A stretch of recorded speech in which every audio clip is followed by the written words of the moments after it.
বিএনপির স্থায়ী কমিটির সদস্য ও সাবেক মন্ত্রী আব্দুল মোয়েন খান বলেছেন, ছাত্র জনতার আন্দোলনে শেখ হাসিনা সরকারের পদত্যাগ ও বাংলাদেশের দ্বিতীয়বারের মতো স্বাধীনতা অর্জন হয়েছে। এই বিজয়ে বাংলার 18 কোটি মানুষের অবদান রয়েছে। শিক্ষার্থীরা বুকের রক্ত রাজপথে ঢেলে দিয়েছেন। তারা বাংলার মানুষের অধিকার ফিরিয়ে দিয়েছেন। বাংলার মানুষ আজ মুক্ত। শুক্রবার বিকেল 4টার দিকে নরসিংদীর পলাশের ঘোষালে শহীদ ময়জউদ্দিন সেতুর টোল প্লাজায় সমবেত জনতার উদ্দেশ্যে দেয়া বক্তব্যে একথা বলেন মঈন খান। এরপরই উপজেলা বিএনপির আয়োজিত বিজয় ও শান্ত মিছিলে যোগ দেন তিনি। এরপরে মিছিলটি উপজেলার বিভিন্ন সড়ক প্রদক্ষিণ করে। এরপরের বক্তব্যে আব্দুল মোয়েন খান বলেন, সবার প্রতি এখন অনুরোধ, ঠান্ডা মাথায় এগিয়ে চলুন। ন্যায় নীতি শৃঙ্খলার ভিত্তিতে বাংলাদেশ গড়তে হবে। এখানে কোনো অন্যায় আবদার চলবে না। অচিরেই একটি অবাধ, সুষ্ঠু ও নিরপেক্ষ নির্বাচন দেওয়ার জন্য অন্তর্বর্তী সরকারের প্রতি আহ্বান জানান তিনি।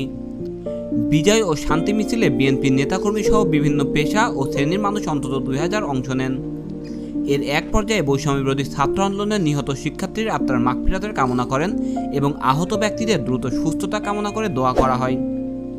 এর সঙ্গে উপজেলায় শান্তির পরিবেশ বজায় রাখা সহ রাষ্ট্রীয় প্রতিষ্ঠান ও হিন্দু সম্প্রদায়ের লোকজনের নিরাপত্তা নিশ্চিত করার জন্য আহ্বান জানান তিনি।